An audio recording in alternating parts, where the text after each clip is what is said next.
புழுங்கலரிசி சோறு.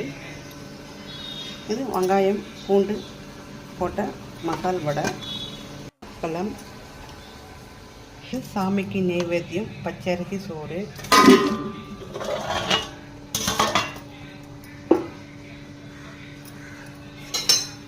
இது மாங்காய் கத்திரிக்காய் வெங்காயம் பூண்டு போட்ட சாம்பார்.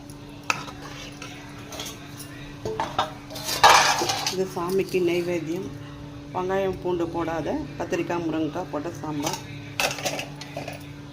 வாழைக்காய் வறுவல், ரசம், தயிர், குருமா, பால் பாயாசம்,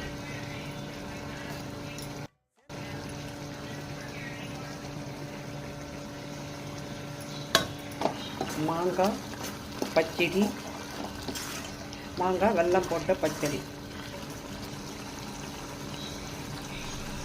இது வெங்காயம் பூண்டு போடாத மசால் வடை, முருங்கைக்கீரை மசாலா வடை.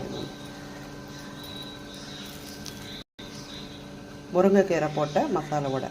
நான் எப்போவுமே முருங்கைக்கீரை பொன்னாங்கண்ணி கீரை சிறுகீரை போட்டு தான் செய்வேன். இன்றைக்கி முருங்கைக்கீரை போட்டு செஞ்சுருக்கேன். மாங்காய் பச்சடி ரெடி ஆகிடுச்சு. இதை மாதம் கணக்கில் கூட நம்ம வச்சு சாப்பிடலாம். சாதத்தை கூடவும் சாப்பிடலாம். நம்ம தயிர் சாதம் சாம்பார் சாதத்துக்கும் சூப்பராக இருக்கும்.